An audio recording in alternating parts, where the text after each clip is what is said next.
evening, everybody, and welcome to another match in the Azure Dreams Rock Me to the Top 2 tournament.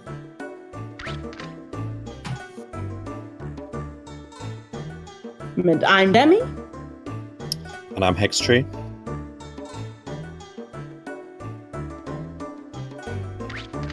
All right. We will probably get this countdown running.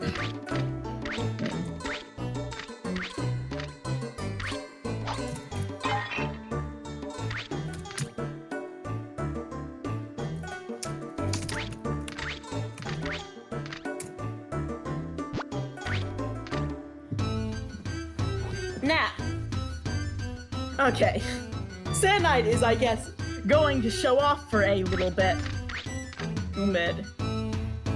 This is almost how you get into the tower, skipping your first monster and all of his nonsense, if we're not just doing what we're doing.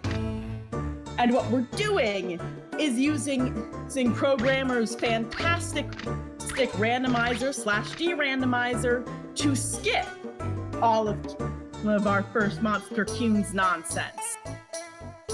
So we can just get right to the race.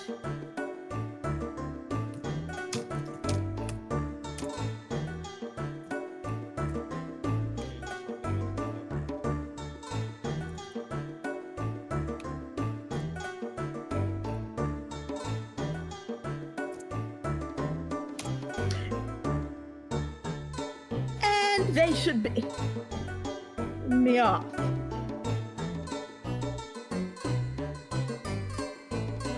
So what the goal of this particular SandKnight?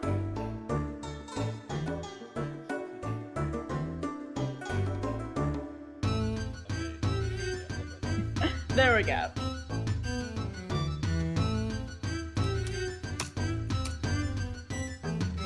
Anyway, so what we are doing here today is we have Azure Dreams' mostly normal tower, 40 floors, randomly generated each time. What we have done, however, is de-randomize the floors, in that both runners are running a single tower seed that is the same across both screens. And this time last year, we did not imagine that was possible. And that's just a testament to how far this community has come. Yeah, this is really a dream come true for...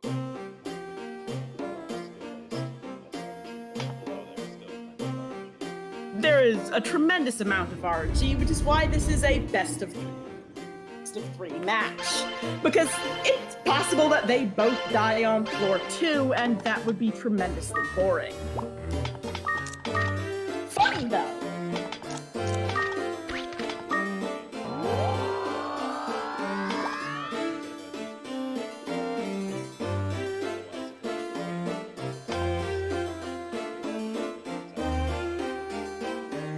Yep. Yeah, this is a function of the de-randomizer, what Oremo Extreme is pointing out. We have basically skipped the tutorial floor, or we have skipped all of Kuhn's ramblings. We are just getting to the fresh tower. Their goal is to make it... I can hear you a little bit. Your volume is not great. In the meanwhile, I will lay out what we're doing here. They are trying to go as high as they can, as fast as they can in a single run. If they leave the tower, their run is over. If they die, their run is over. So it all comes down to who can get the highest within the hour. We're not expecting them to make it to the top of the 40-floor tower. It could be possible. Well, it has happened, but the game doesn't really expect you to. Real world terms, the game expects you to die, floor 6 or so on your first run. And that's just not good enough for us.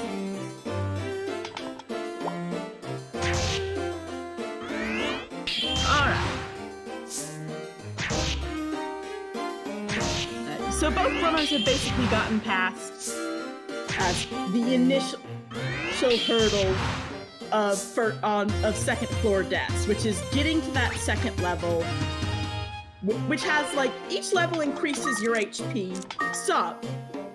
The level from 1 to 2 gets you the most at 10 full HP, enough that you can probably fight just about anything on the second or third floor or so. But before that point, you might get in trouble if it's a flame.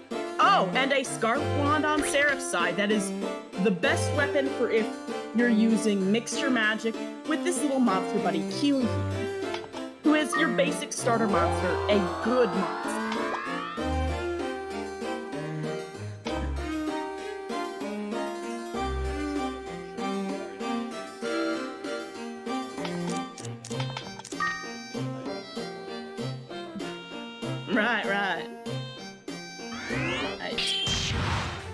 Right. Now, Monless from floor 1, as you point out, is a thing you can do. We don't have a tournament for the GBC tournament that I'm aware of, but our Discord does have channels for running the Game Boy Color version. This game does have a Game Boy Color version that has less of the town stuff, which isn't relevant this run, and also has, we thought, more floors, but it turns out there is actually a secret second tower. This was discovered this was announced as discovered last week, that there is a secret second tower hidden in the PlayStation version. It was dummied out, but is mostly functional enough that you could absolutely take Programmer's Randomizer and run it. And that's pretty exciting. I hope to see community events involving it in the future. I think that'd be really exciting.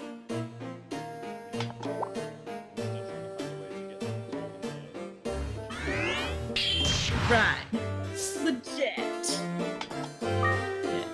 Seraph hitting up floor 4. They're both hitting up floor 4 right about now. We're reaching probably about the safe explore zone's end. It does not have any extra monsters.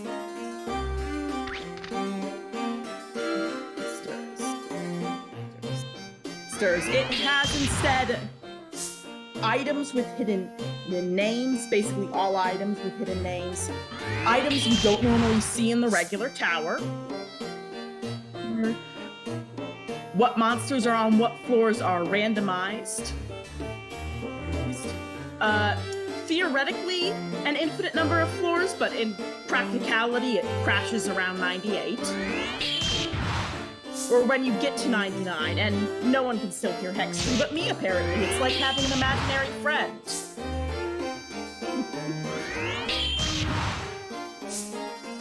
And I could just say you're saying anything. Well, technically maximum on floor 3. You access the second tower from floor 2. It's very weird, and frankly, if I describe it out loud, it sounds like I'm describing a playground rumor from, let's say 2000. It has a very, and then you push the truck and you is under it sort of vibe. If you want to find out more, you can go to the Discord server, where it has a long set of interesting details. It also includes some new tower-like background colors. Colors and images. All right. To our poor neglected runners are hitting about out the 5th floor, and this is one of the last floors they might fully explore. See, if you don't know this game very well, this game has sort of an elemental triangle for your pet's magics. It does sort of have that then only after you marry Gauche vibe. You hop on an invisible elevator. elevator hidden above the spot where the elevator would be on the second floor's left-hand side, and that sounds a little crazy.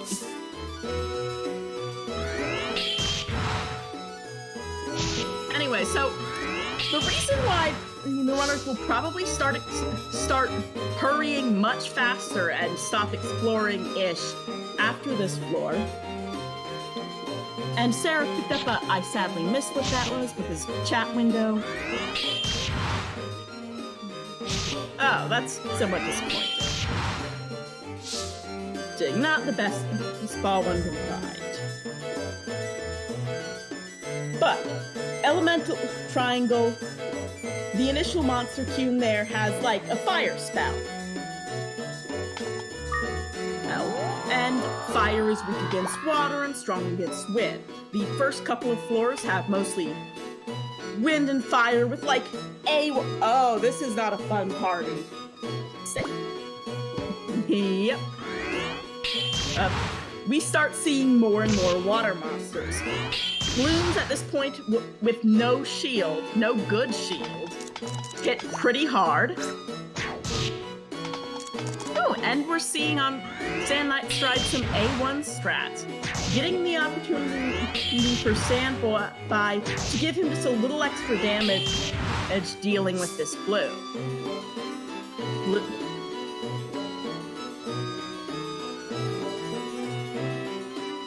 Very nice, because they do hit pretty hard. And Manoeva's also, from this floor in the last, hit pretty darn hard. And starting around, does it start at 7? It starts at 7 as opposed to, oh! Well, on the one hand, yay elevator. On the other hand, oh, a push! SandKnight just gonna push him away, take the damage, run up that elevator.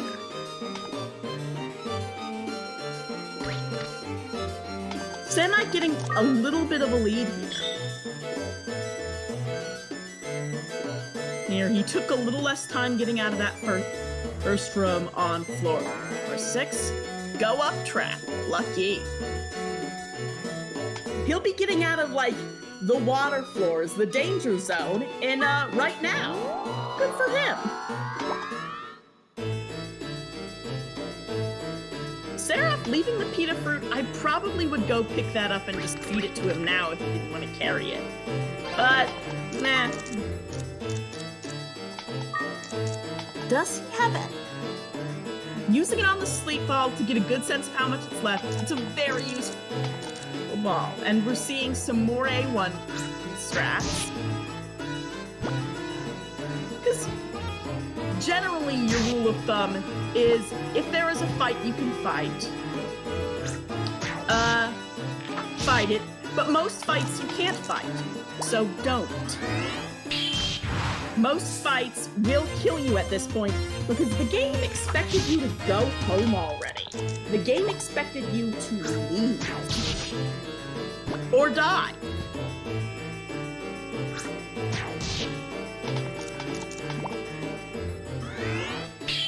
Right. And in chat is discussing a few good points. It's, for example, well, one thing you can do, and it's not especially useful for this sort of run, where you're only going into the tower once, but you can get permanent +1s to your monster's HP by feeding them medicinal herbs when they're at full. I've never really done that, but it is a thing that can work. These guys are desperate for, I think, really any shield at this point. But what would be, like, best case scenario is either a strong defense, particularly diamond, or if they can't manage that, then a mirror shield is really good and your friend.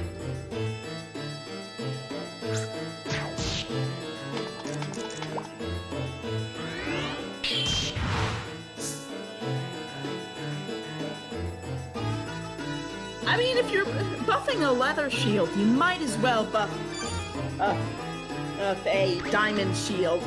You get more defense for the same amount of sands, and it doesn't rust.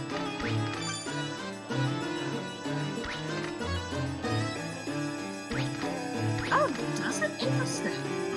So, one thing Hextree is pointing out is Hextree is not audible still. I have no idea. I would assume not, because no one said anything about it.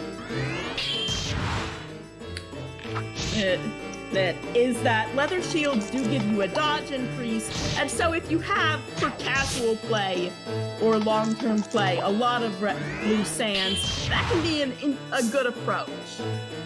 I still think I prefer more defense because I've never gotten lucky enough to dodge for that to seem like a really worthwhile strategy to me.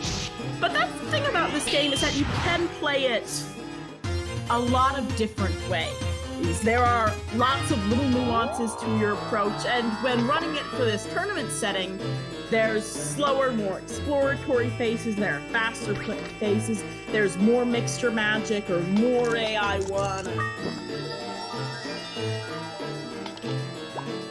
or just so on, so forth. So, one thing you might have noticed is that they're both sort of slowing down to explore these floors a bit, because we're out of the water zone, and while many of the monsters like the volcanoes and the griffins still hit pretty darn hard, they're also all fire monsters, and so you're not dealing with boost damage to them.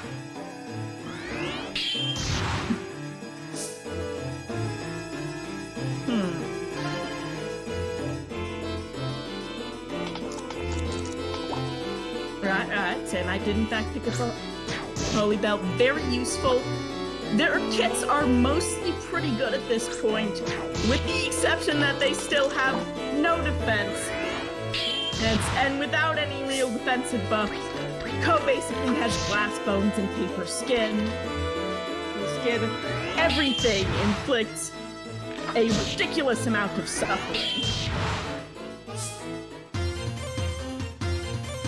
And Seraph is in maybe not the best of situations given that HP count. Now, Kyun is gonna soak up some damage, but monster training a troll with a crossbow is one of those things that always makes me a little nervous.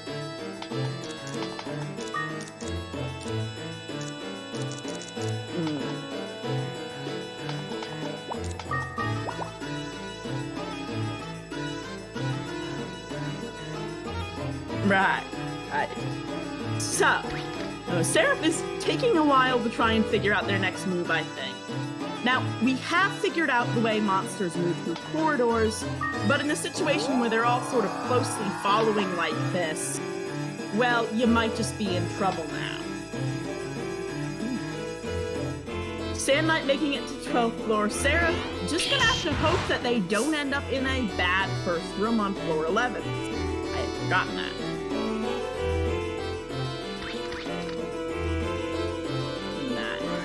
Going to feed that pita fruit now the way they didn't earlier.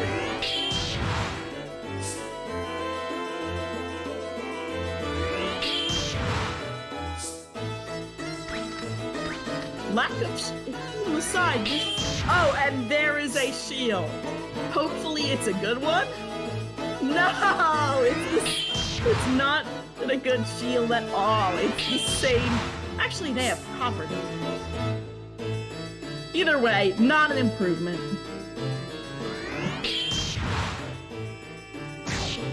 No, it's wood.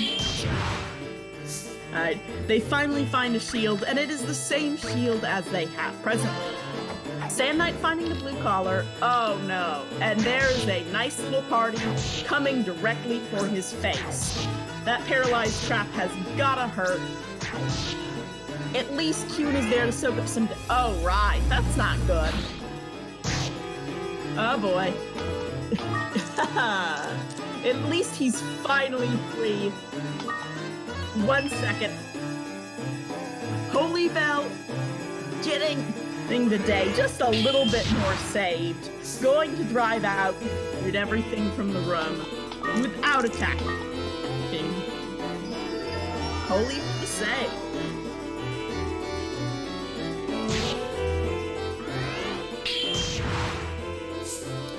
Right.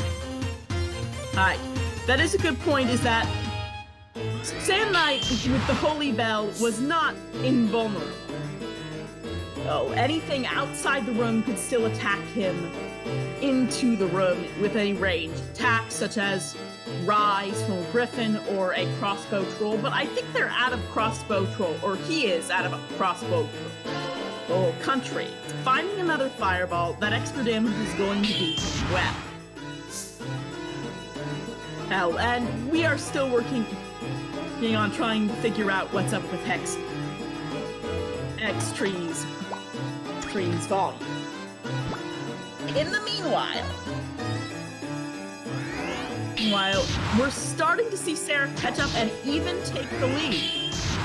Picking up. Yeah, managed to make a nice recovery. Probably due to the time spent on that paralyzed track.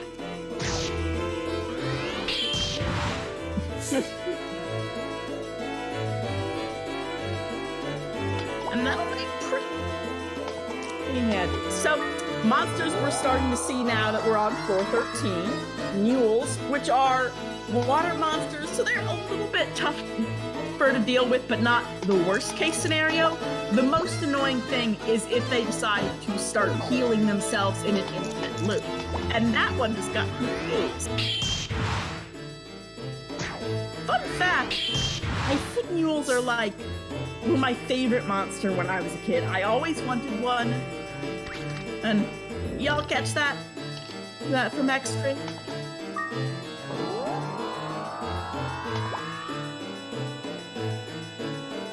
Anyway, always wanted one, never could get one until I played when I was in college.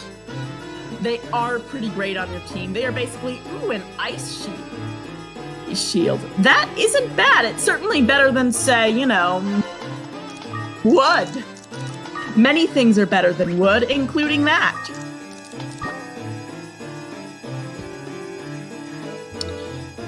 Testing number 2. Can anyone hear me? That is probably because we're a Yay! Okay, victory! The only prize was that I got very loud. Or at least I got louder. And I probably am very loud because I project. Anyway, the other terrible monster we get now is Krakens, aka the worst. I hate them so much, like all good people. The thing about Krakens is that in addition to dealing a significant amount of damage and being water monsters, if you're not using a wand, they can also, retaliate against you with electric shocks, so that every damage you do to them hurts you. Because that's what you really need, is a hard-hitting monster that hurts you a lot. Even when you're winning. Yeah, Krakens would normally be an insta-Aleem if you have one, or Wind Seed would be quite helpful to change the element to wind so you can maybe take them out. Or a Tumna Fruit. Just something to get them out of your life. And interestingly, when you tumble them, you still get electrified when you strike them as a frog. SandKnight using the Hell Seed to counteract the effect of the slow trap. The trolls here have swords, which makes them, I think, technically stronger, but I consider them way less annoying than the fire lord trolls, which, So yes, as Zerowag pointed out in chat, wands don't get electrified against the Kraken, except the trained wand, which we don't normally expect any runners to find in a tournament, but it did happen in one of the recent matches, so it can. Yeah.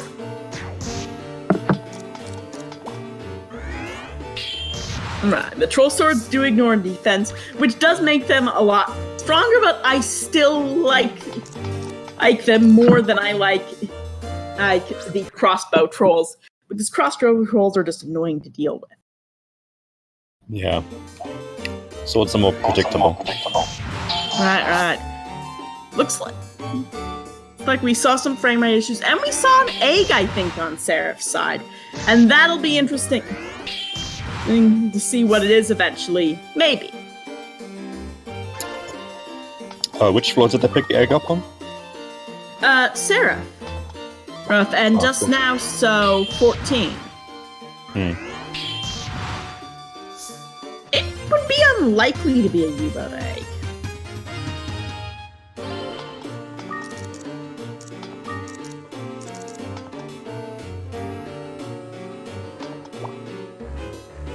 SandKnight just getting the last unidentified thing in his inventory identified. So looking at the stats, on 14, the most common eggs would be Clown, Dream-In, and U-Boat, and Volcano. Oh, so U-boat is possible. Garuda would be pretty exciting, honestly, because then we could see the most ridiculously broken strategy, which up until we had seated towers, we sort of had to decide whether or not Garuda was usable in a tournament match, because Garudas can teleport. It's pretty cheap. And they can teleport you to any other room in the floor. So Seraph is hatching that egg. So it is a U-boat egg with the truth glasses. That's a pretty good monster. Garuda is great, even if it's not fused with another mon. Garuda just breaks the game. Hey, it can teleport you for fairly cheap to any other room on the floor. And it can do this pretty quick enough that most of the time, other monsters won't get a huge chance to react. So you can just keep teleporting until you find the elevator, or anytime you hit a bad situation. And then you just keep climbing the tower at Garuda fast speeds, and it's completely busted. To the point where we actually had to break up the leaderboard so that you had Garuda and not Garuda. Also, Garuda and Balloon. And not Garuda and Balloon, any percent. Well, the balloon is hard to take advantage of in an any percent run, but you can use it in a plus game.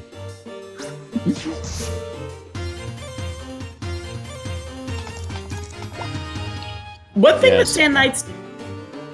sorry. Picket territory, I was just going to say. Yeah, SandKnight is mostly going to use Kuhn to deal with those pickets, because can't steal anything from Kuhn, and will just stay there and fight. SandKnight also whipping out an egg bomb to deal with the Palumpa. That hatches at, I think it was, for that one round, Ko's level plus 50, I think it was. And that's pretty high.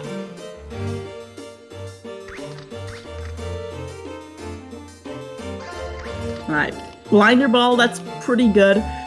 I wonder if Seraph will find Barong, because SandKnight did not. And it'll just be interesting to see how, if a different path creates that most goofy and interesting of monsters.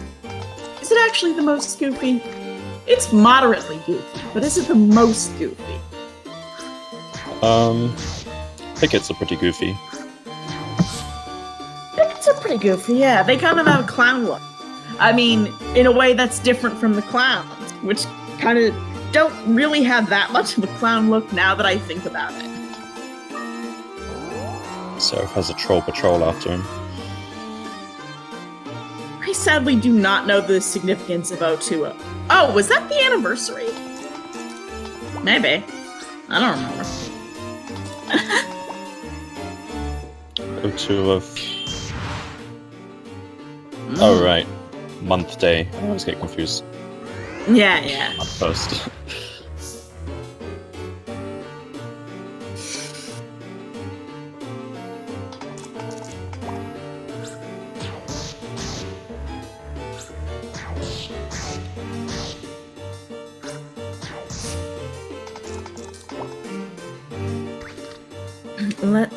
Let's see. Oh! Starting to run into me dogs.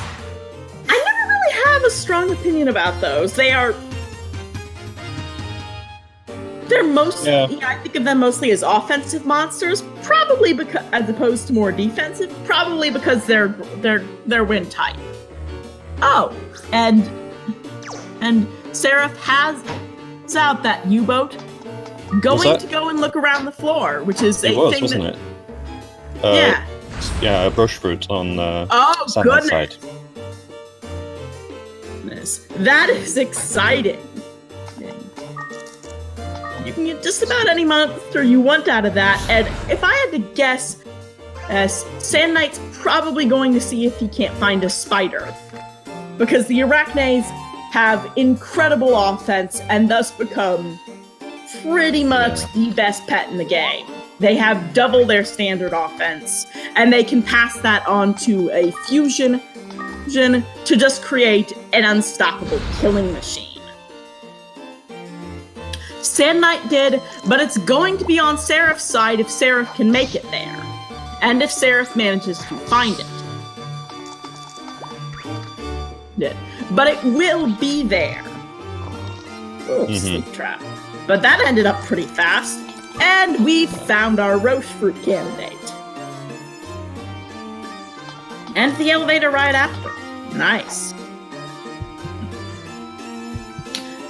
Really, does spider need to be mixed with anything? I mean, it can be mixed with just about anything and with great results, but does it have to? It's pretty awesome just by itself.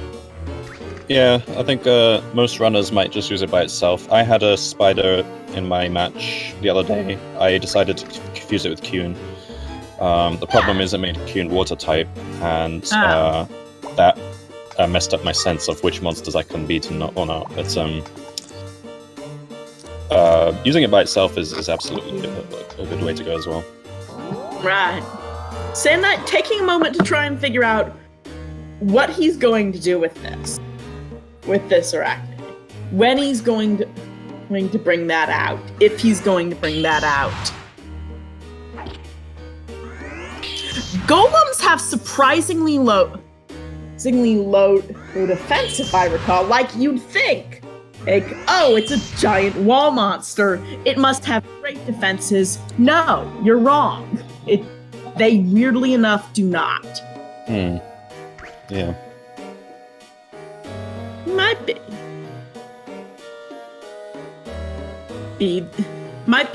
holding it until he gets a wind seeder. Maybe a fire seed if he wants to fuse it in with Kuhn, because I'm pretty sure he did pick up that blue collar. We are now approaching Viper Town, the friendly community where those things weaken your attack and hit you like a whole level of cluster truck.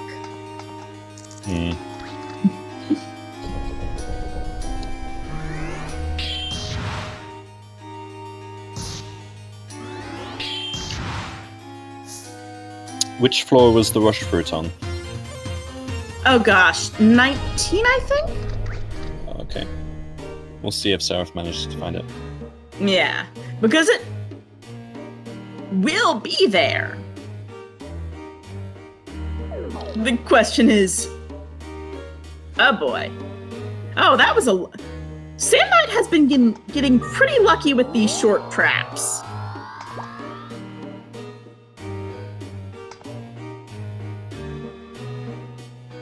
Oops.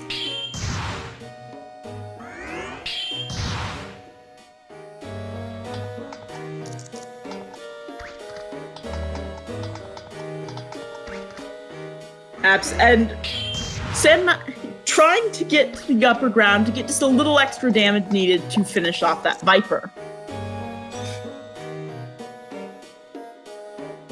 SandKnight is made of the lucky type of sand today, and unless he's making the seeds for your tournament race, then he is, for you, made of the unlucky type of sand. Whatever type of sand that might be.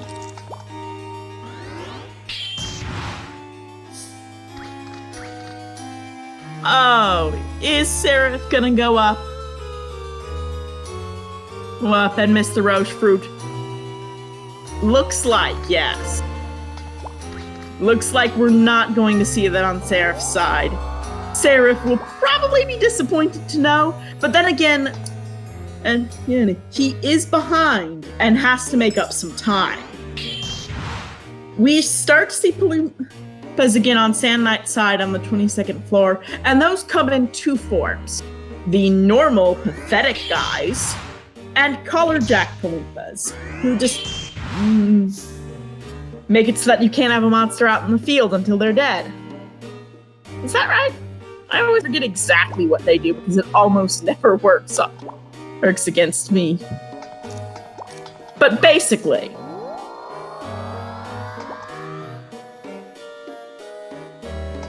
Seraph's stopping to get a little extra HP back before heading on up. And another egg. This has been a pretty egg-heavy, and it's another arachnid. That is 2 spiders for the price of 1. While it is true that just because you're behind doesn't mean you might lose, there is still an element of speed to this. We are still trying. And Seraph is exhausted. That officially means that SandKnight wins round 1. We should tell him. Yes.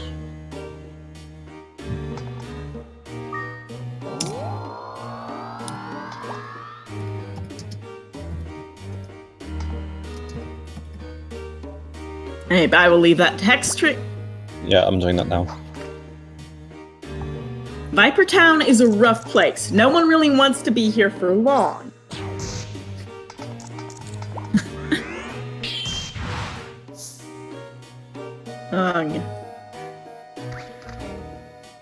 That's a good question, Shawnee. That is a very good question.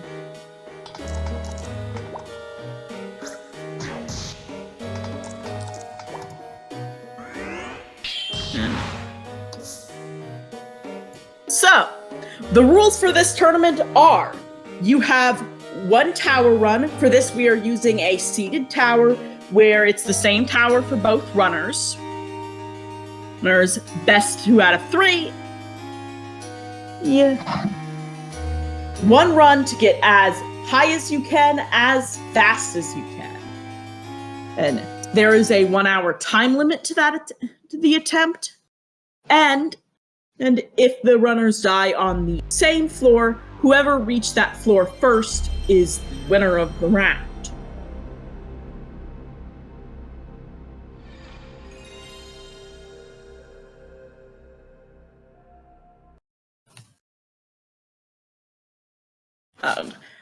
Honestly, this looks like a really fun scene to try out.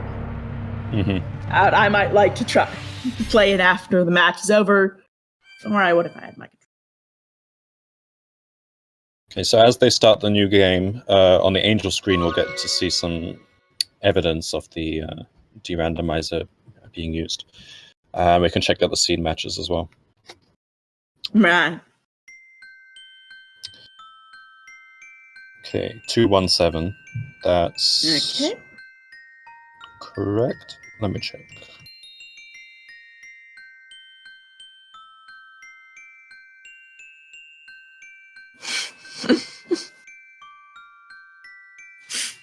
You know, I've never considered the Azure Dreams as an isekai concept, but we never do get to see what our protagonist was from before the angel.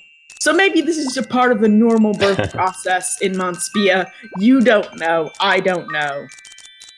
Who does know? He could have reincarnated from a monster. Right. Okay, same scene. 217, yep.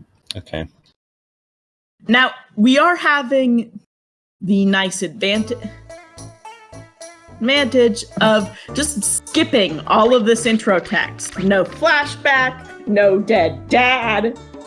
I wonder if that technically means our dad could theoretically be alive in the universe where we never know that he's dead.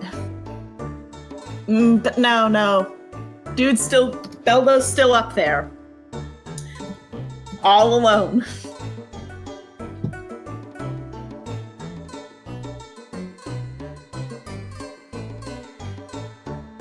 man. So I guess, sadly, ignorance will not save Ko's father.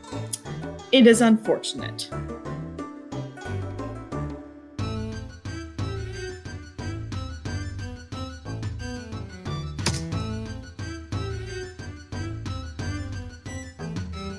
Okay, we're just waiting on Seraph. Right? He might have just been checking the seed. Yeah. Ooh. Oh, and 2. 0 and 2. I know you're feeling.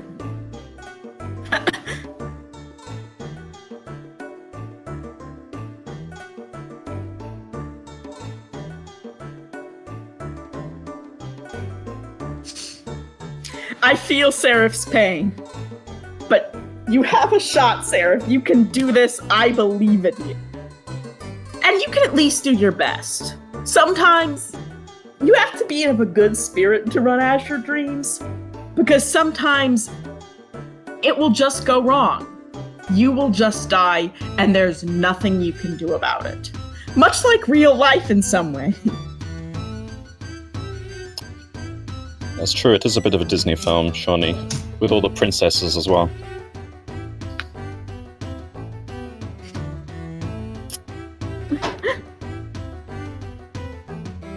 And the talking animal.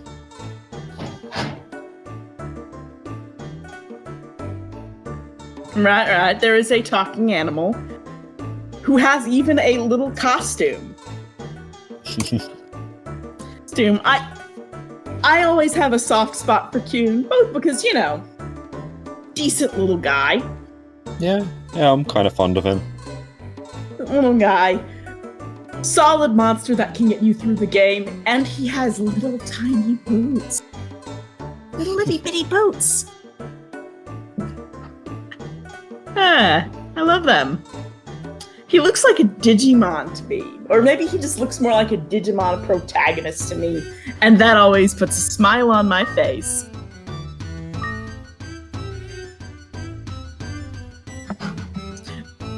Unfortunately, he does call our house a dirty hovel, but in this universe, thanks to the power of the de-randomizer, he does it. Ko does not have to live with this insult. All right, he has named Kuhn after us. Hopefully, we don't collectively die on floor, you know, some low-level floor. That would be sad.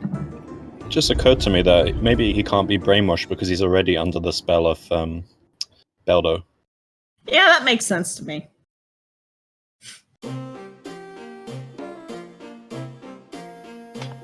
That makes sense.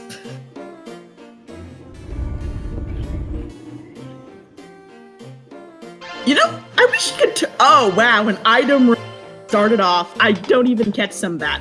Holy scroll, white sand, decurse, iron sword, diamond shield. Starting us off with nice. A great shield to make up for all the lack of shield last time. Yeah. Horza, I like the idea that Kuhn just repeated what he heard from Guy about his house. Oh, it's a restore scroll, wasn't it? Oh my goodness, that is fantastic.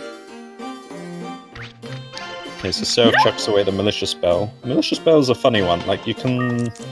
Most people probably will chuck it away, but if your familiar gets confused, then you can use it to increase its level. So, which is, I think, very niche. Yeah, it is niche, especially if he's following directly behind you. He's unlikely to hit a confused one. Right. Alternatively, you can use it to raise the levels of all the monsters on floor 2 or 3 and fight them for extra XP, if you're so inclined. Yeah, that would be a pretty reasonable idea. At least once you're past that first level, where a little extra strength on an enemy monster might be too much to handle. But SandKnight did find a troll before finding a flame, so that's good shape. A flame is kind of the worst first monster you can run into. Yeah. It has too much HP and deals too much damage to be taken out without some sort of extra measure. Sure, on your initial 16 HP. And also, it doesn't give good experience. Yeah.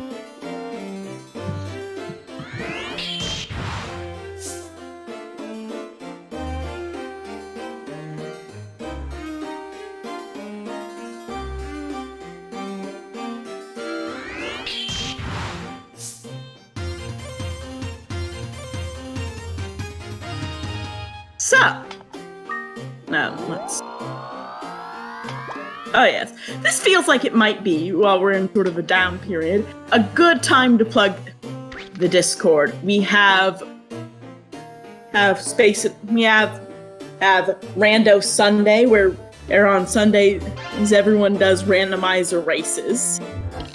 He says we have a variety of different categories. We have links to the randomizer, which does more than just create this nifty seated tower, where it can also be used and gives you second tower access. It can also be used to actually randomize the game. Start you off with a different monster, change the elements of monsters and where they are, all sorts of things. It's pretty great.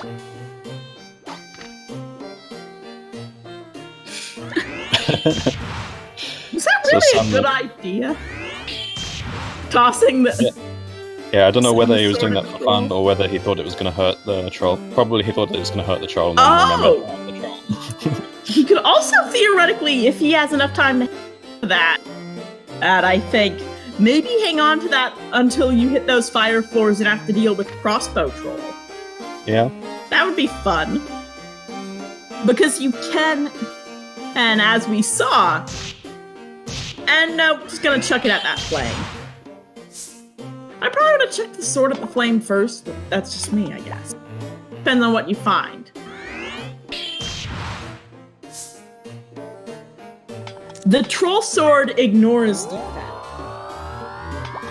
And so, that nice shiny 8 shield defense, gone. Literally shiny, made of diamond. Doesn't count. So it's not terribly bad. It's only usable by trolls. That too. That should be pointed out, yeah. Only usable by trolls. So it technically... So it's technically a little bit worse to deal with than just a club troll. But like I was saying, probably better than a crossbow troll, in my opinion. I mean, Bello's already a boss, but I think that's what Horace is saying. Could be something you see more than the once. Which, to explain who Bello is, in case you don't know this game, as many people don't, it's something of a hidden gem. Didn't get a whole lot of play. Oh, but he gets right to the elevators, okay. Right to the elevator, so he gets the monster back. That lucky pile of sand. Have people made it to the top in this tournament? Not in any of the matches I've seen. In our previous tournaments, we have seen matches where one racer makes it to the top, both racers make it to the top. It's pretty great. Myself and Jean got pretty close the other day, around 37 or so, both of us. Nice. Morza made it to 35 yesterday. A lot of runners coming close this tournament, and I would not be surprised if we saw some more later this tournament.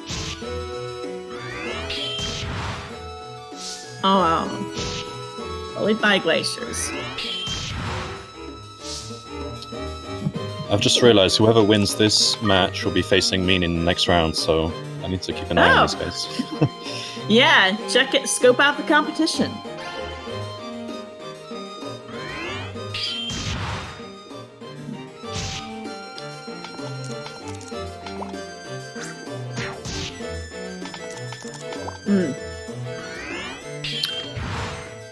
So yeah, zero whack. That's correct. In 100% category, like you really need a rush fruit because it's the only way to get hold of the higher evolutions.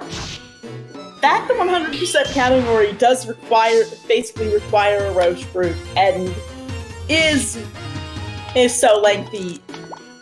Is why the Azure Dream speedrunning community also has a bookless category where we do everything, build all the buildings, clear the towers, upgrade the house, get all the girls, but we don't fill out the book. And that's considerably shorter.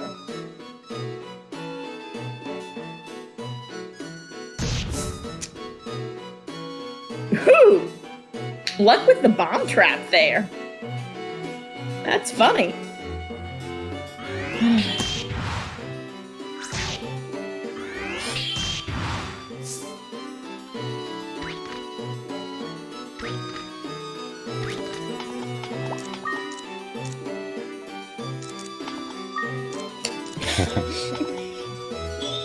Hey.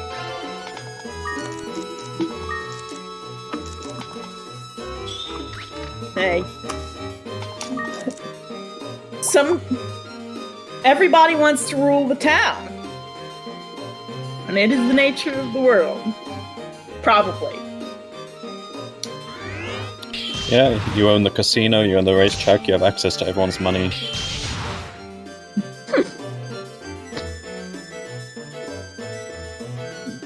Destroy the economy of the town.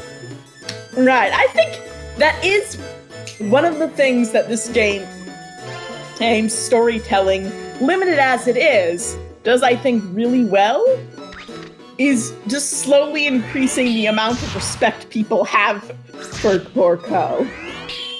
Ko, who initially starts off, no one thinks he is good for anything, everyone thinks he is a punk. He is probably a punk. But slowly people start to respect him because he's theoretically pretty good at killing monsters. And, you know, at the end of the day, isn't that what really counts? Mm.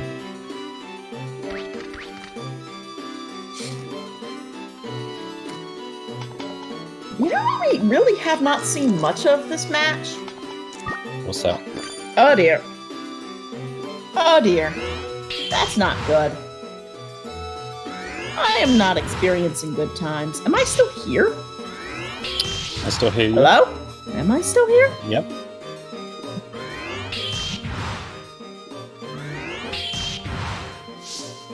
I'm sorry, I appear to have briefly vanished due to an internet bleep. Yeah, I can still hear you. Good. I don't know if you can hear me. Okay, good, you hear me as well. Oh good, I was audible. People do respect him because he rebuilds the town. He starts doing good things. He's nice to girls. During a particularly pretentious period in college, as all particularly pretentious periods are, I muse that the game's, I think, broader storyline is thematically about what it means to be a good man. Yeah? Yeah, you know, you have basically Ko chasing sort of the specter of his long-lost father figure. I mean, literally. Avenging him, providing for his family, and slowly gaining the respect of the people by getting girls and being nicer to them than that Gauche. Oh, she is theoretically presented as the more acceptable man because he's rich and polite. Well, it's not too polite to some of the girls. No. He's superficially polite. Performatively. He's only polite to the ones he finds cute. He's rude to Mia in the library. Right. And also, you know, he's just sort of a jerk in general. Yeah. Seraph taking the early lead, hitting up that 8th floor in U-boat country, which we didn't spend a whole lot of time in last time. They were able to clear that area pretty fast, so we didn't really see any of the experience of dodging these lovely creatures who like to get surprise attacks on you.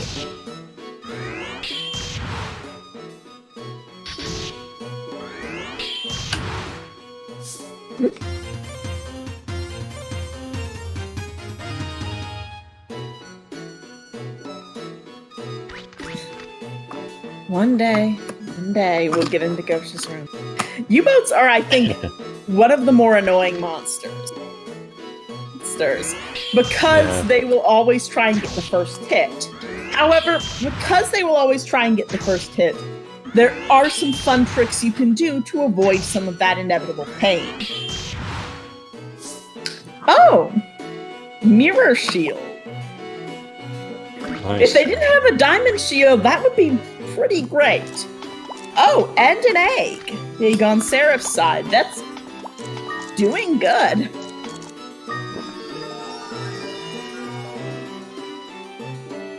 We'll see what it might be. Okay, so Seraph is going to hatch it. Let's see. Yeah, You found it on floor 9, right? Right. They're on floor 9. Okay, We'll it's see the if most likely SandKnight ones. also finds it. Loom is the most likely, then Balloon and Cyclone. But there's a chance it might be Clown or U-boat. Not a huge chance. Right. Clown and U-boat are the best options here. Clown has some access to some truly good mixture magic, mainly because it has some range to it, and also double levels. And that's pretty great. But yeah, there is an advantage to taking the mirror shield. Which I don't think either of the runners did, because sometimes the little bit of magic you can reflect is enough to save your bacon. And eventually, that 8 defense isn't going to be enough to help you. But maybe avoiding a ranged attack will be enough to help you. Maybe. Yeah. Ooh, that hurts. So some U-boat dancing on SandKnight's side. Oh. Mm-hmm.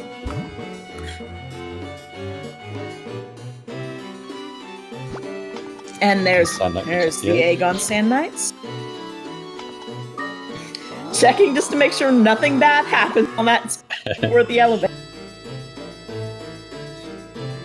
Because sometimes you just don't know.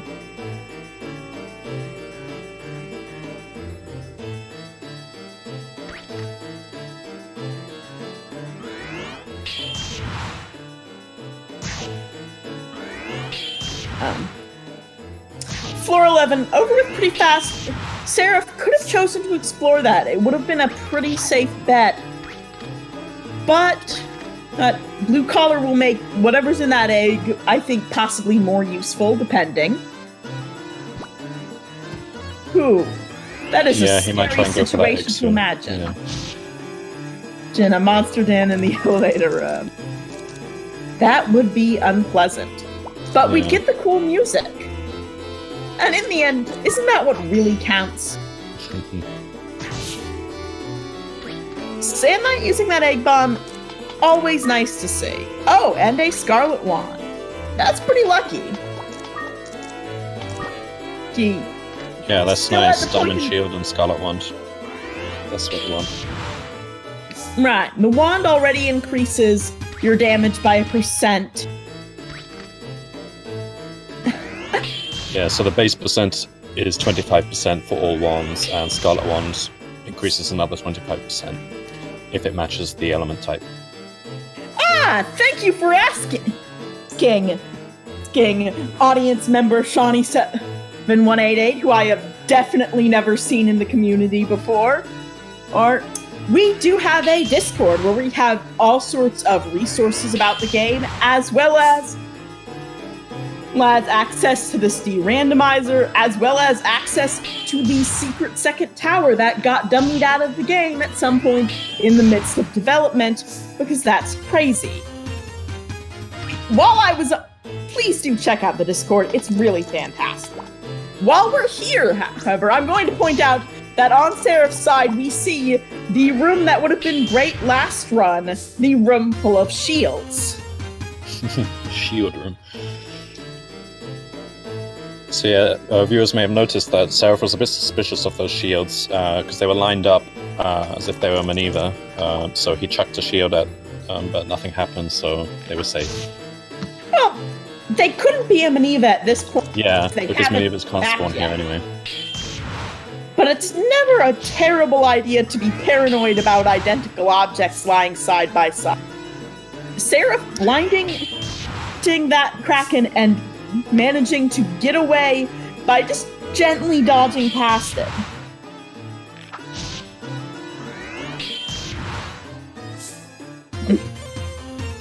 I have no idea what game Kane the Brain might be talking about. I have never such a thing as Tao's Adventure.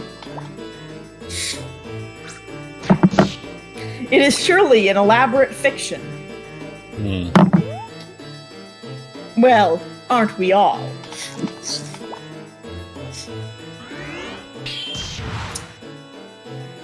You know, I think I've seen once or twice the volcano's tendency to just poop out giant flaming rocks be useful, but I don't see it often enough that it isn't just sort of funny. Yeah. And by useful, I mean painful to the player. Yeah, I mean, if you have direct control over your familiar, they don't really get distracted by the rocks, so yeah, it doesn't really do much. Right. I thought they could do the thing that glaciers do. You know, where they slam it into you. Am I wrong? I thought glaciers did that. I thought volcanoes could do that too. No, they can't. Holy scroll on Seraph's side. That's pretty useful. Honestly, I would probably use one of the trap loops here. They're not especially worth holding on to. But if you've got good equipment, no sense holding on to the decurse scroll either. And they have pretty good equipment. Oh, so wow. Yeah, no. The lava rocks are just really one of those things where the monster wastes its time. Thank you for letting me know that. Yeah, it's only really effective if you're using it as the volcano's on your side. Yeah. Which I've never really tried. I guess it might be useful, but I imagine it uses a lot of MP. I think so. We don't too often see volcanoes because they're just not like that useful a monster. You probably wouldn't spend your time with it in a run like this, for example. Well, if you happen to find an egg. Good mixture magic, but I've never really tried using them. Right. I didn't know. Now, blocking the path with the hot rock, that's nice. But yeah, SandKnight's in a spot of trouble.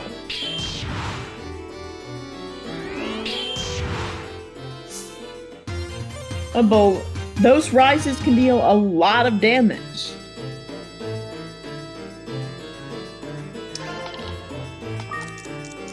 Meanwhile, Seraph has managed to get up to 14, but going to have to find his...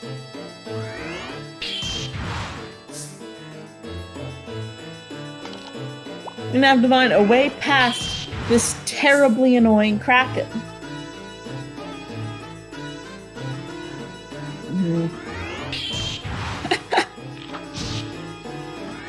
Oh, he goes for the melee. Yep. This is looking dicey. Manages to go down and just get it knocked out just in time, but he is really hoping not to, say, hit a bomb trap in this room. I would be really paranoid running at this point. Because really, at any time, a bomb trap or a series of bomb traps being triggered Bomberman style, which is a thing that can happen. Just a room full of bomb traps. Would just really put a damper on Seraph's day.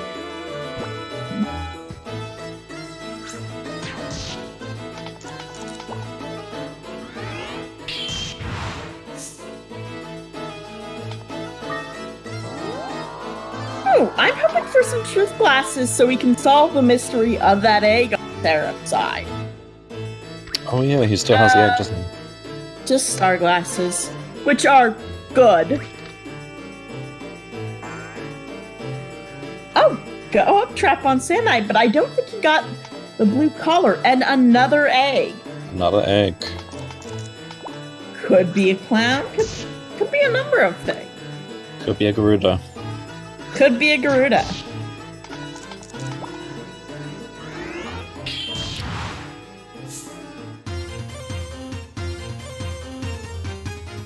I think, what would you get rid of in this instance? I'd probably use it on the white sand. I probably honestly would not hold white sand because I can never keep count in my head of how many uses that first fireball, which always has 5, has left. And oh boy, SandKnight found a party, and he does not want to be having this party. This is the birthday party no one wants.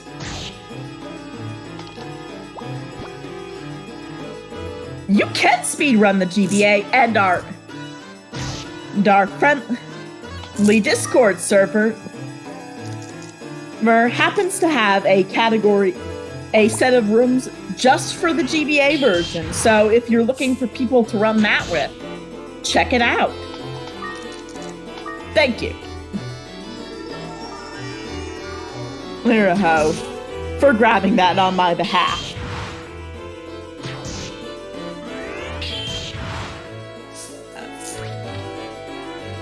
Let's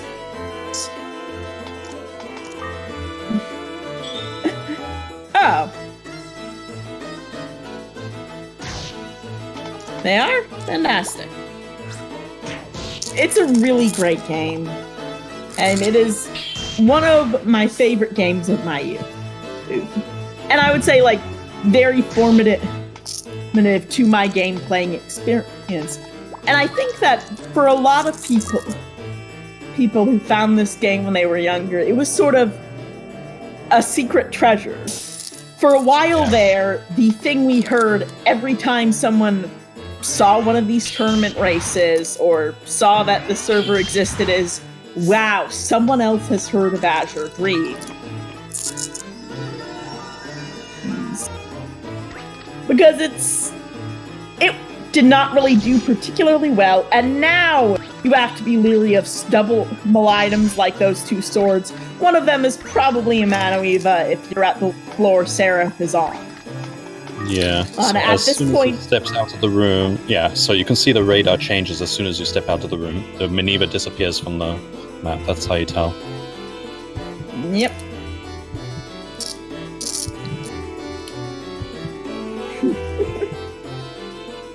And fooled, by all means, join us. It'd be fantastic. Yeah, Seraph is really making good time. And while I don't doubt SandKnight could make it up, I'd really love to see Seraph just keep climbing and go So SandKnight is going as for far as we rainbow can. egg. That was the earlier egg they found. Oh, excellent! We will see what it is here.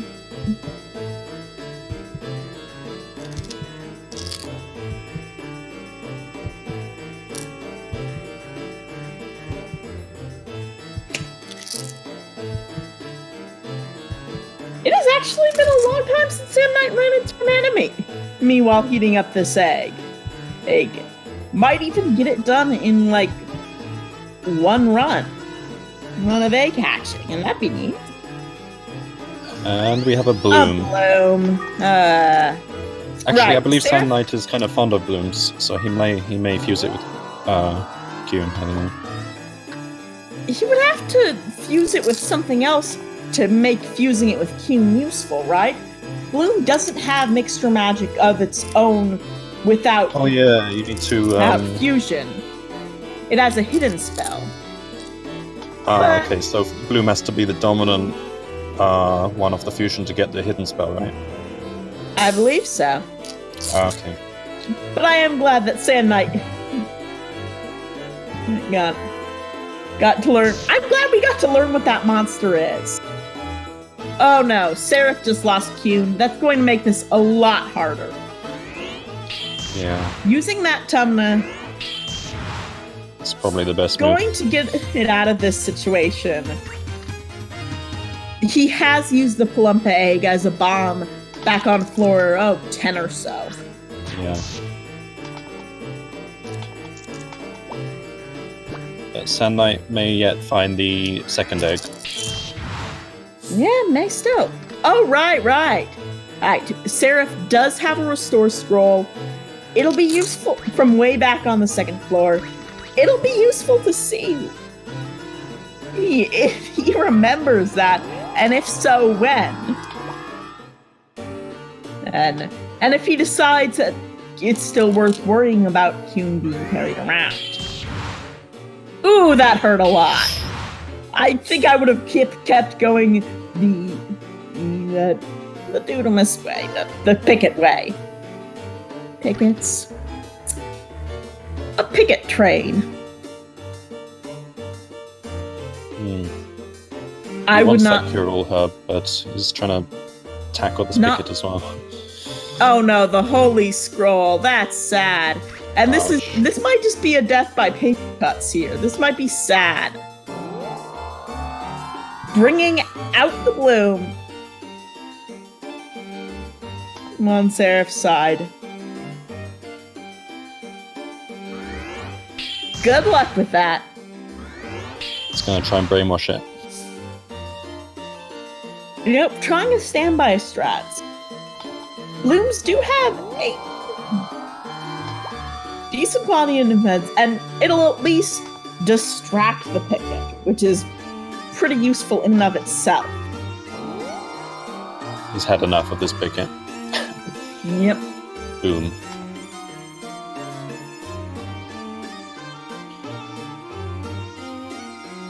SandKnight is managing to catch up. Pretty soon they will be on the same floor again. Yeah. Guess SandKnight didn't find the egg. I didn't really watch. I don't recall SandKnight finding the second egg. No. Okay. It is somewhat unfortunate.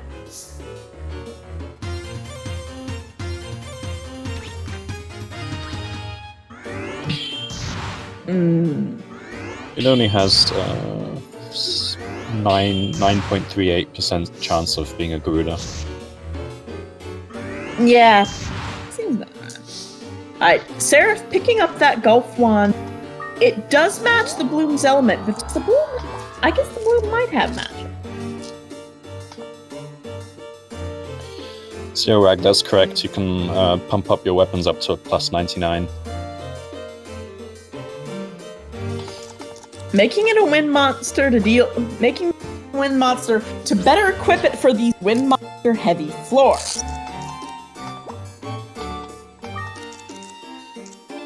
But it looks like he'll still mainly be... Oh, that's interesting. It is a Mahel party between the two of them, hoping to try and outrun the competition as a collective group. Oh, that's not good. That's bad. That's unfortunate.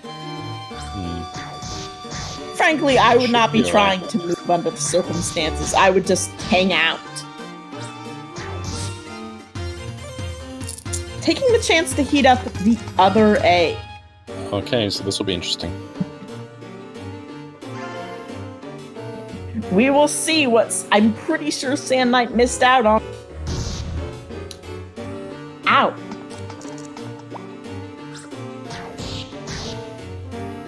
And see whether that decision has the power to help Seraph get a lead over SandKnight again. Because right now they're in the same place at about the same time.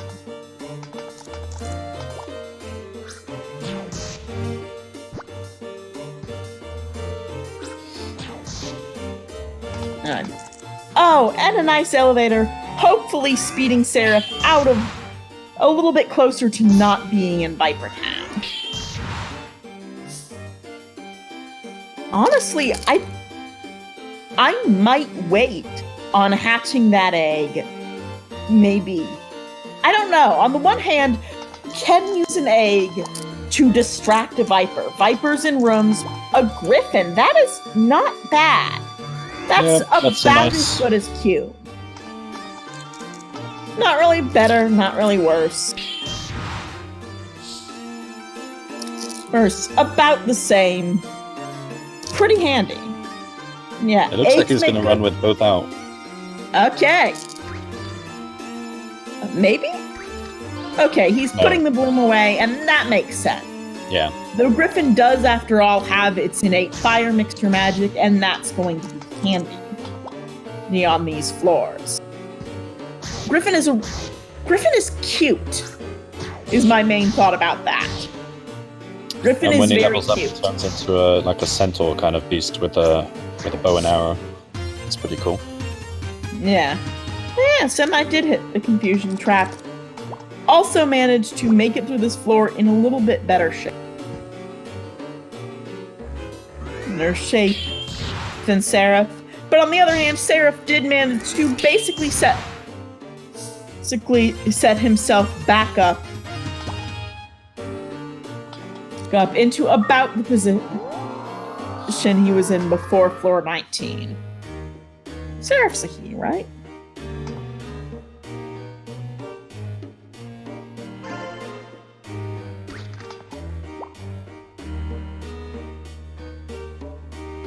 You're quite welcome, Unfooled.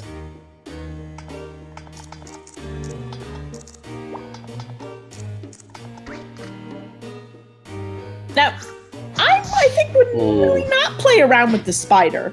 If I were in SandKnight's shoes, I would just ride the elevator up. Seraph was very unfortunate there. He got trapped in the wall section down there where the elevation was a bit weird. That's not good. If at all possible you want to avoid fighting on the low ground, sometimes it isn't. He's managed to get it, hopefully, past these guys, past this Viper, free of this danger, and right into another Viper. Oh, it's a Viper party. Everyone is invited to his face. Oh, this will be tough. Yeah, there's not many options here. He can try and blind them all. Right. Problem is the Griffin is in the way, so he can't blind the one on the left without taking a hit. Going to try. I would have egg baited. Oh no, that's bad. That's bad. That's an unfortunate time for the plump to miss. Oh, this is not going to work, I don't think. He'll blind the Viper, but it will still strike him. That's unfortunate. And yeah. So yeah, when the monsters are blinded, they'll just keep walking forward, but if you're standing in front of them, they'll still strike you. So blinding a monster which is adjacent to you isn't... should be done with caution. Yeah, it is a dangerous thing. SandKnight still needs one floor to win. And however... Oh dear, and I guess not. I guess Seraph might win by default.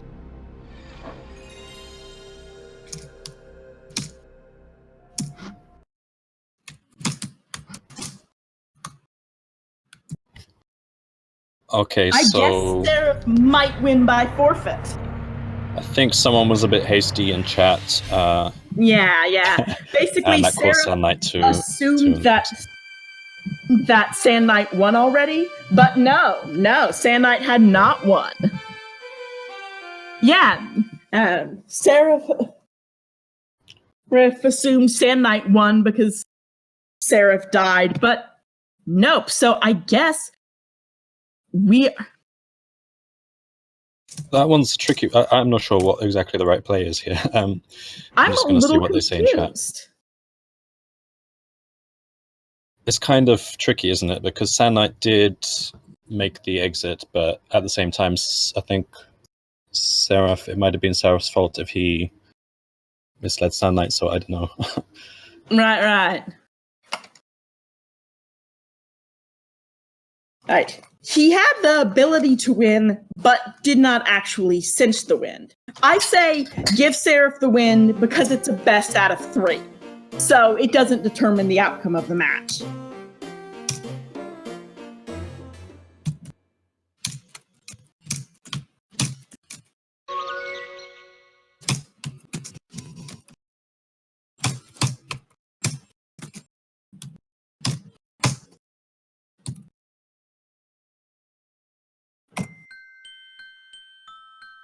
We will sort this out. Yeah. This is normally a best out of 3 anyway, so I think this can work. Gout. Okay. Hey, we have agreed that a third game will be played to determine the outcome of this match.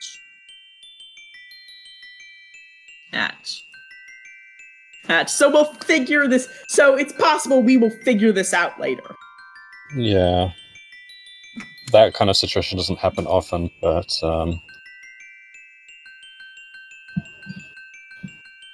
think the argument can be made either way, but in my opinion, I think Seraph was the one that made the mistake there, so it should be SandKnight's win in my opinion, but we'll sort it out later. Yeah.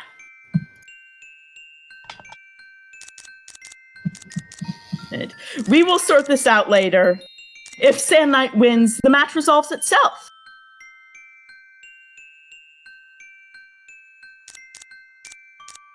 Oh, and that might be our best case scenario.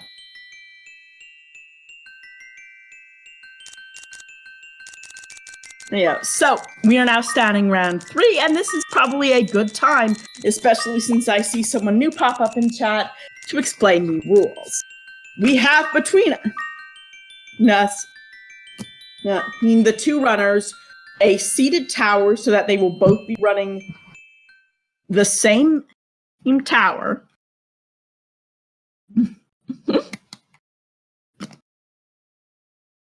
Yeah, so as long as the 2 players make the same actions, all events will occur in sync. As soon as they start branching off, going different parts on one floor, then maybe different actions will happen, but the moment they reach the next floor, they'll have the same layout, same items, same monsters, and so on. Right. We will also have a skip tutorial so that this will go nice and quick and we won't have several minutes of dead air. Hopefully. Which, is used to be the inevitability, but now we have the randomizer/de-randomizer, currently in de-randomizer mode. For the most part, except for being the same across both runners and both games, it will still be the normal 40-floor tower with the normal set of progression. But we can have it be a different tower where with different monsters on different floors. If the randomizer features were used more heavily, if you haven't checked it out, do. It's fantastic and feels like a miracle, because that did not seem possible this time last year. They will be aiming to run as far as they can, as fast as they can. And whoever gets to the higher floor first before dying in a single tower run, win. Which is why we had a little bit of a problem at the end of the last match. Seraph thought they lost, but SandKnight technically hadn't finished getting above Seraph ahead of Seraph before or resetting, so it's like, I don't even know what that happened. Rio 2. Okay, yeah, Seraph has the correct. Okay.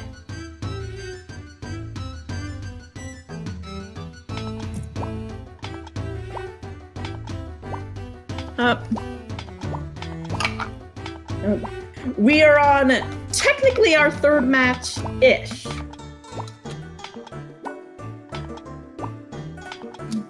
The menu.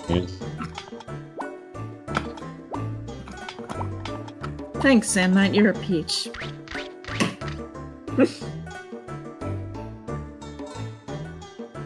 So, let's see what their names are this time. Well, Yahweh, that's... and 3. Randomizer than a randomizer.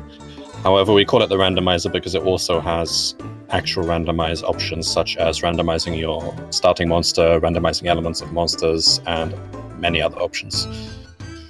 So, for simplicity, we just call it the randomizer. But maybe we can think of another name for it, I don't know.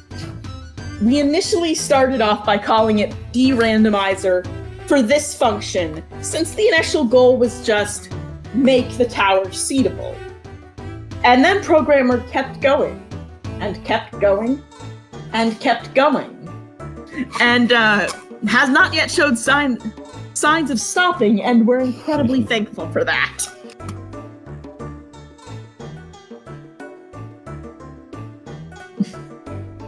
Okay, it looks like our runners are lined up.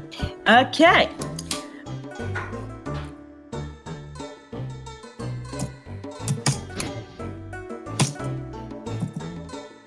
Okay, so Lady Dem is just doing the countdown.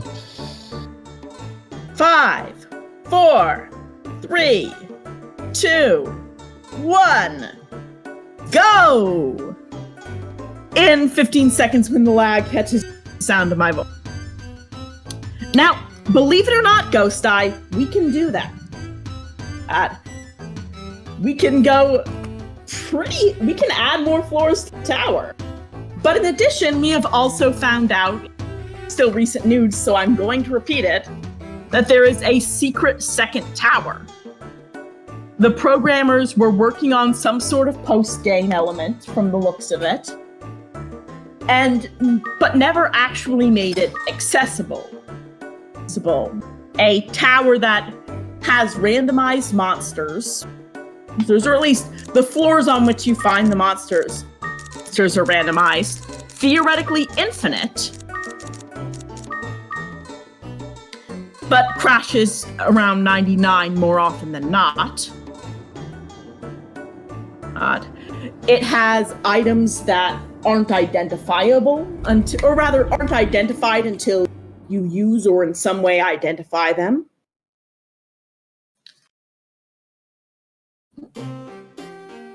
And has let's see, what else does it have going for it? Okay. Oh, new backgrounds. That's a thing. And also items that you don't generally see except if you get them wrong, like, say, the flat scroll, which is surprisingly useful, actually. It's the scroll that gets rid of walls and elevation. So everything's one big flat corridor. So to answer Shawnee's question, the results of the previous match are unclear. We'll just leave it at that for now. Yeah, we're not sure what happened. Either way, I find the whole second tower thing super exciting, and while we haven't figured out a way to get it going on console,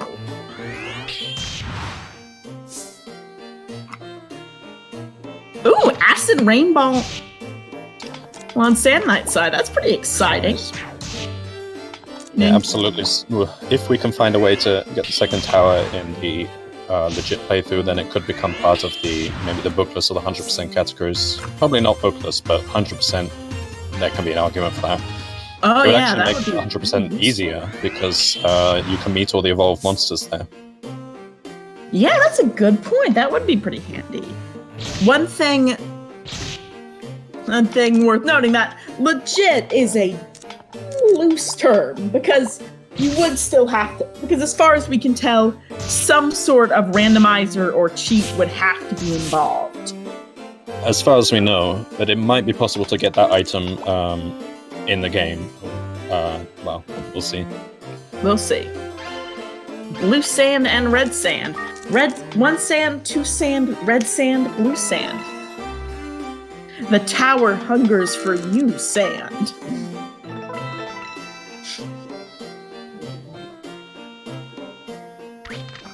SandKnight uses the blue sand on his wood shield. Normally I would have held on for a better shield, but yeah, it gives you an early defense boost. I think that's fair enough. Seraph getting pretty lucky with that warp trap this time.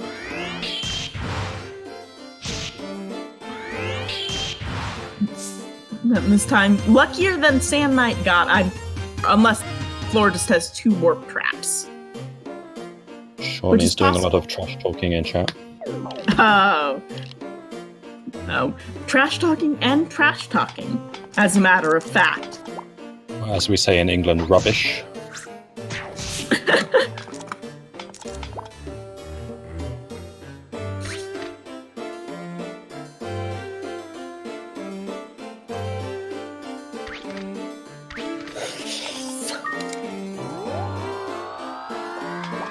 Yeah, Ghost Eye. SandKnight just does that for comical effect. Sure. We'll all respect the dignity and go with that answer.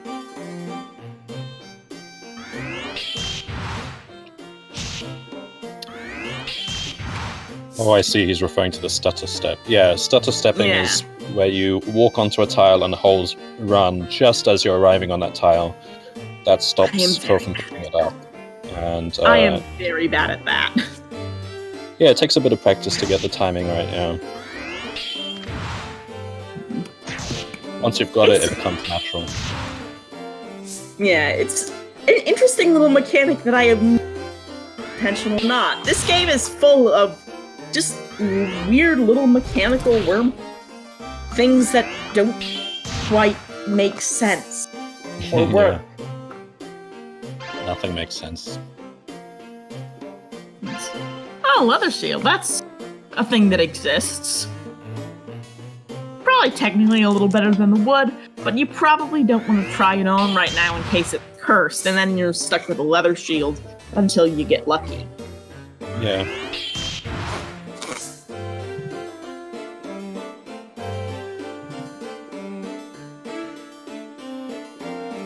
Seeing the same room from different angles. Oh, Sarah found a go-up trap. That's pretty neat.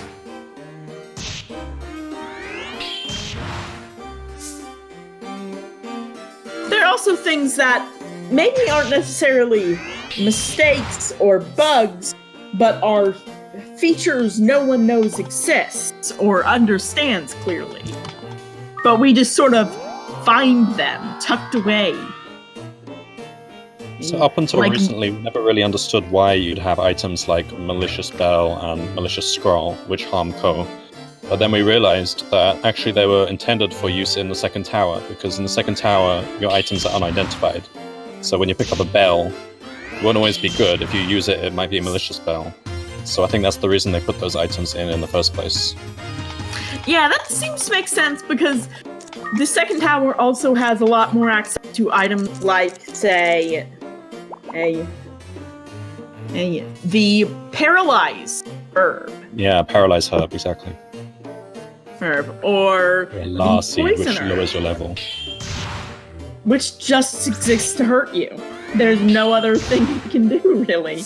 I mean, I guess you could throw it at monsters and it would hurt them. Probably? Yeah, that's normally how things work. Yeah, it does, yeah. But mainly, they're there to ram them into your face, and then you suffer.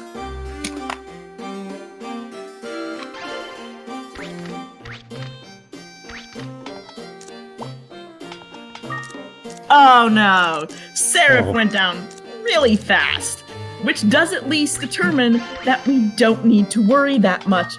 Yeah, I hate to say it, but I was kind of hoping SandKnight would win just so that they resolve that situation. Yeah, same. But anyway, that was unfortunate, Sarah. What floor was that? Oh, was he at a higher floor? I don't remember. I didn't really catch. Go by fast. I know he was at least on floor 4. So yeah, okay, so we still need to wait. Nobody say anything in chat. No one tells SandKnight that he's won yet, okay? Because I forget who got there first. Come on, SandKnight, you've got this. Of course, I will never forgive you if you do that.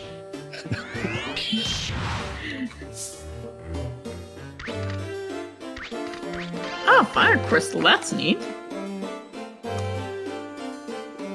It's sort of a little bit of... Okay. That takes it. We've got it, yeah. Phew. Okay, now you've won, Sam. This time you have definitely... We might have to draw up an additional rule to deal with that situation if it ever comes up again. Yeah, that sounds like a thing we're going to have to worry about. Anyway, good game to both of the runners. That second race was great until it sort of fell apart. Yeah. So I didn't really catch exactly what happened at Seraph's end, did you? I unfortunately also did not catch what happened. I just looked over and Seraph was gone. Yeah. Very unfortunate. You hate to see it happen. But that's how it is sometimes. Sometimes you just make one bad decision. Sometimes there is no bad decision. The tower just decides it wants your blood.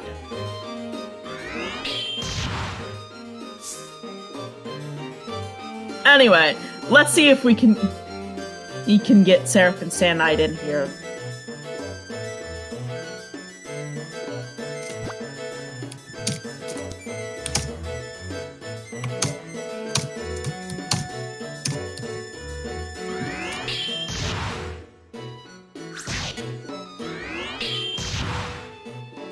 See if they've got time to chat about that.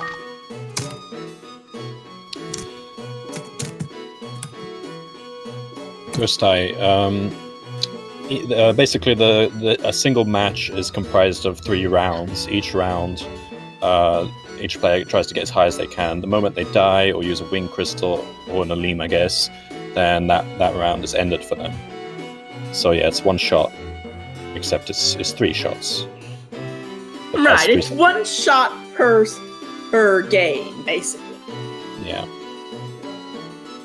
We restart and take it from the top for 2 to 3 rounds, depending on how things play out. In a normal any % category run, you would be permitted to leave the tower and continue as you wish. Most people who have good timers wouldn't, because it's actually really slow to do that. But by all means, if you're a beginner, absolutely you can leave the tower, enter as many times as you want until you beat the game, and that would be a valid any % submission. Sadly, Seraph has officially lost this match, but he gets to sleep in. Isn't that nice? SandKnight just has to be left here, they're catting his way in the tower into infinity, never leaving because we never see him leave.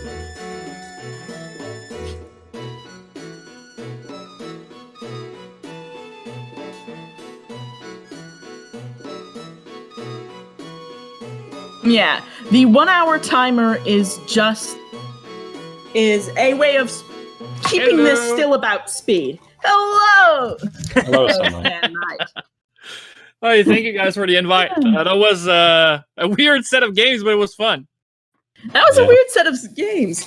That second race went wrong.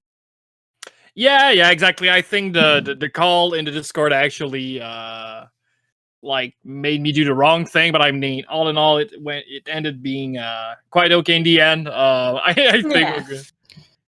Yeah, we're I'm glad fine. it worked out, but I guess in the future we might need to think about a rule just to prevent that in the future. But yeah. Yeah, absolutely. Anyway, we're going to discuss that. That's not really important. First seed was really fun. Scarlet Wand and Roche Fruit. I mean, obviously, everything was going to be well.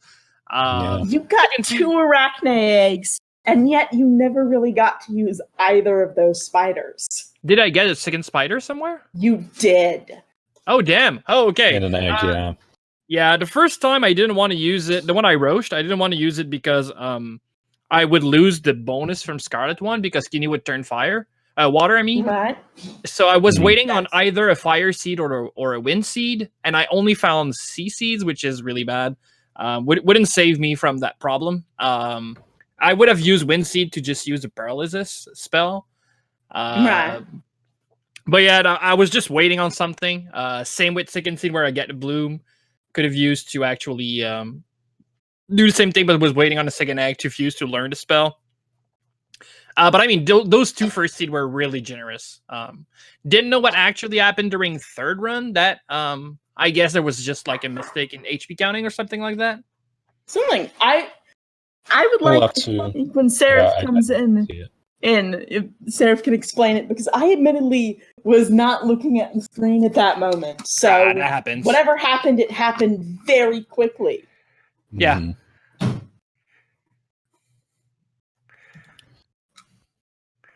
All right. I don't know if he's got any problem joining in. Oh, I think he is in.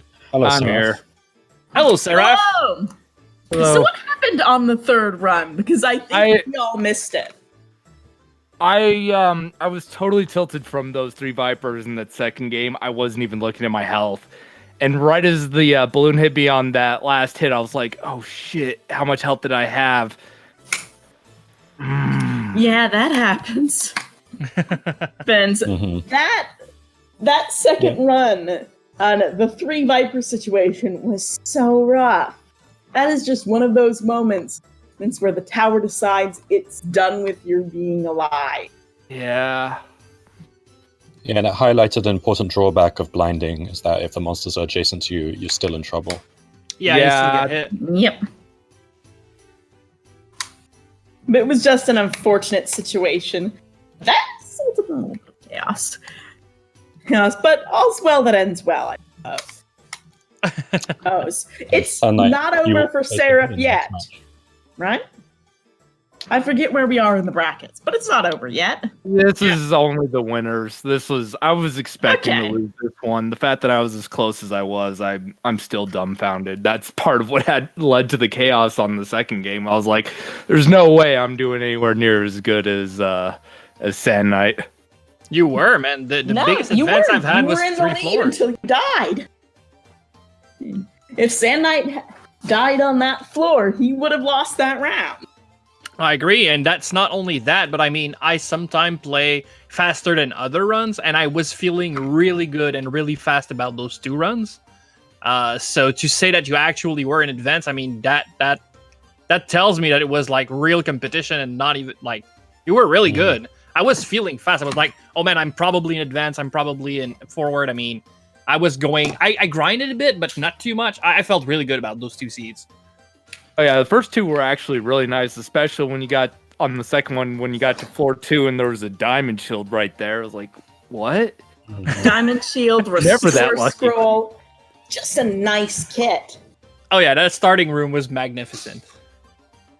Also, I kept my stream with the Earth Shield. That's the only time you're gonna see me wear that shield ever. So, for people who want to see me wear a Earth Shield, that's it. That's the only time.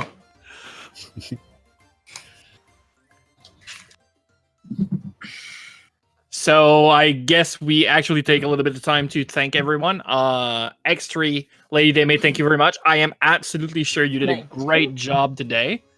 Yeah, Thank you thank- very much. Thank You did. both of You guys had a for, great setup run. Thank you.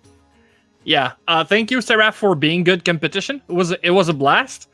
I am still impressed. I will need to. Yeah, that was good. As we'd like to thank Speed Gaming for the restream tonight. And while we're here, let's thank Programmer for the de-randomizer used to give us these seated tower. Whereas Yeah, that make that these behind races a it. little bit more fair. Yeah, and also thank you very much for everyone in chat who's watched the match tonight.